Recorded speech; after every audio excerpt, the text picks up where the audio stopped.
What's up, guys? It's Blake from the Paw Print, back finally with another installation of game reviews. This time we're doing DC's Injustice: Gods Among Us, released in April 2013 for the PS3, Wii U, and Xbox 360, as well as iOS and Android. So there's that. It's also coming out with an Ultimate Edition, which will include all the DLC that will be available for the PC, PS4, and PlayStation Vita. Now this game, it's a bit different than your typical 2D fighting game, such as something like Marvel vs. Capcom. And I know I own that game. I know from experience that that game is a really complicated game to play. It is really complicated to learn and pull off all the combo moves. I mean, seriously, some of the combo moves are 20 buttons long. It's crazy. Unless you're a super hardcore, massive, mega gamer from the future, you're not going to be able to pull off those combos as well as you'd be able to pull off in, say, this game, where the combos are a lot more dumbed down. It's a lot simpler to play, but the simplicity, which is something good, the simplicity does not take away from the entertainment value of this game. As you can see right now, I'm playing as Harley Quinn against Batman. There's a lot of characters from the all sorts of DC games. We got, Batman, Superman, heroes and villains, Green Lantern, Wonder Woman, The Flash. We got all sorts of Justice League, and all sorts of other characters like that. This game, like I said, incredibly fun to play, incredibly fun to look at. You see even these cinematics for stage transitions and for like finishing moves just look fantastic. So yeah, game pretty simple to play, pretty simple to understand for someone who is new, I guess, to the fighting genre of games. Well, not the fighting genre exactly, but the 2D platform fighter like this, where it's just two people on one plane and you're just one directional plane, just fighting each other like that. If you're new to that style of game, this is probably one of the games you want to start with. Aside, instead of something like Marvel vs. Capcom, where you're going to be sitting there for 10 minutes looking at the combo screen and just practicing, trying to get the combos right before you're ready to actually play and have some fun with the game, which is never fun for everybody. It's more fun just to be able to pick up a controller, smash a few buttons, and pull off some pretty neat combos. So, yeah, let's get right into critiquing the game. The story mode of this game, as you may not expect, the story mode from this game is actually very entertaining. However, I do have some criticisms about the story mode of this game. There's not too much story. Or, well, there's too much story and not enough gameplay. As you would expect from a fighting game like this, you can't exactly roam around, complete missions, and stuff like that, as opposed to a game such as Halo, where, yes, there is fighting involved. It's a shooter game. I'm comparing it to something that's nothing like it. But as opposed to a game like Halo, where you're playing through a storyline and you're actually getting to objectives and you're progressing the story on your own. This game's story relies heavily on cutscenes, which it does add to the cinematic value of the game. It is amazing, the cutscenes. They're so fun to watch. It feels like you're watching a movie, and the way the whole thing progresses like a movie. And the cutscenes are really there as really elaborate ways to describe why you're fighting certain characters. You're playing in the Green Lantern arc. It's this long cutscene to explain, oh, you encountered this guy, now you fight. Now here this guy comes in after the other person, now you fight them, and now you're out here after doing this guy stops you, you gotta fight him. And pretty much all you're doing is you're watching a movie, but you're playing the action scenes. All the actual story, the dialogue, all the stuff that builds up the plot of the story is done for you. You are just providing the action sequence, which I don't mind. Still really fun to play, really entertaining. That's also a quick story. It's got 12 chapters to it. You play as different heroes throughout each chapter, but it's a quick story. You play through each chapter with the cutscenes. It's a long game, but if you didn't have the cutscenes, or if you just chose to skip them because you're busta like that or something, you only play about 4 fights per character. I think it's exactly 4 fights a character. Yeah, Forsyth's a character. I'm doing math in my head. Darn, math in a video. That makes me feel sad.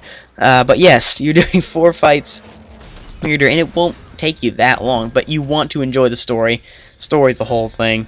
So, it's really fun. Going into the graphics of this game, look just amazing. The character movements, as you can see, very fluid. They react to everything. You'll see it also throughout the game. You see the ending cutscenes and stuff like that. Characters take battle damage. They'll take battle scars. They've got giant, wounds. Tears in their costume. All sorts of stuff like that. They'll look battered and bruised. And even these finishers, the graphics for these finishers, they just look outstanding. And the details for the background, like this, the watchtower, outstanding. Stage transitions, oh man, this game, it just looks beautiful. I mean, maybe I feel like this is how a lot of people think nowadays, that you're going to look at a game now and just think, this is absolutely the most beautiful game in the world. There can never be another game that's gonna be as beautiful as this game. And then the next game comes out and it's just, oh my god, this game's amazing again. So yeah, this game's graphics look amazing, but I'm willing to bet there's gonna be another game that impresses me just as much. Coming from a fighting game like this, where I can tell a lot of the work went into the cinematics of this game. They really made it look nice, and it really looks good. And they even have multiple costumes for each player. If you want to play as the Batman from Batman Beyond, you can do that. If you want to play as different variations of Nightwing, you can do that. If you want to play as the John Stewart Green Lantern, something I loved, you can play as that. So nice. The gameplay mechanics of this game, yes, I said earlier in the video that the combos were simpler than in something like Marvel vs. Capcom. However, the combos in this game, I find personally very difficult to pull off at times. There are some characters whose combos I can pull off very well. Green Arrow here, for example, I can pull off Green Arrow's combination moves pretty simply. I can do it at will. However, there are some characters where maybe it's just the controls being finicky, maybe it's my controller, maybe I'm just getting a bad experience, but in my opinion, I've had very difficult times when I try to get a character to do some sort of movement, when it involves moving the analog stick in a certain direction and then pushing buttons. I have a very difficult time getting my character to just stay along with what I'm doing and not jump or something like that. You might see it. You'll see it most with Green Lantern. Green Lantern, try to do his little machine gun thing. Always I'm just jumping around. I don't know. And I found the difficulty in this game fluctuates amazingly. This is my second take of this video, because I got my butt kicked massively in my first take. It was not a fun experience. I got absolutely decimated, and I didn't want to show that, because I'm a buster. Not in the mood to show just me getting the absolute crap beaten out of me. So, yeah, call me a wimp, I am. And, yeah, however, this game, no two battles are alike. As you can see, all these battles have been different. The tides may have been crazy one way or crazy the other way, but they have been quite unique battles. Each character's fighting style is different, and each player's fighting style is different. You may choose to play a certain character a certain way, and that's just your play style, and that makes every game unique.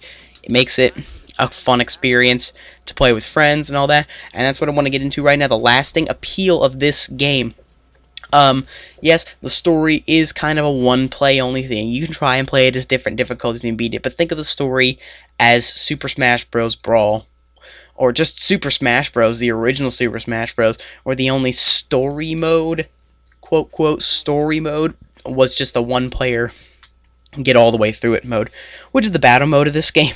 But essentially, you'll get the battle mode. It's just the same thing over and over. You might play heroes only, villains only, mixture of both, stamina mode, where your damage carries over. But, I mean, it's essentially constantly doing the same thing over and over. The degree of difficulty may increase, but it's the same thing. And there's not much of a post-game, too. That battle mode is essentially the only post-game you get. This game, however, is quite fun to play with friends, per se. I've had friends over a few times playing this game, play it with my family. It's quite a fun game to play around with. Just fight each other, beat each other up. Incredibly fun to do. And it's really fun actually to see characters that you've either never seen in video games or haven't seen in a long time. Not only does it include just traditional Justice League and stuff like that, but we got characters from Teen Titans. We got Cyborg, who actually has the same voice actor as he did in the Teen Titans animated series. Raven, who has a different voice actor but makes her seem more intimidating, I'm just gonna say. Nightwing here, who is Robin, but unfortunately they don't have a Robin skin. Really hoping for like a Teen Titans inspired Robin skin in this game. Did not get that. Also got Deathstroke, Slade from Teen Titans, fun character addition, and also characters that maybe like some people hadn't heard of, because we've all seen enough of Superman and Batman and Green Lantern and Wonder Woman, the Flash, Aquaman, you know, the Justice League right there. But there's some characters in this game that may not have been getting the love they deserved. Shazam, Captain Marvel, who, well, his name's Captain Marvel, but because of copyright, I guess they had to call him Shazam in this game. But, a character, I don't even believe he's been in a video game before. And even, like, the Flash hasn't been in a movie or anything like that. The Flash, the first time the Flash was ever on the big screen, the Lego movie. Yeah, crazy. So, getting a lot of love for some characters that have not been seen before. Characters on the villain side, like Black Adam, a Shazam villain, Killer Frost, Solomon Grundy, even character that you don't really see much. You probably see in the animated series, but never really was mentioned outside that. But yeah, really interesting to see stuff like that.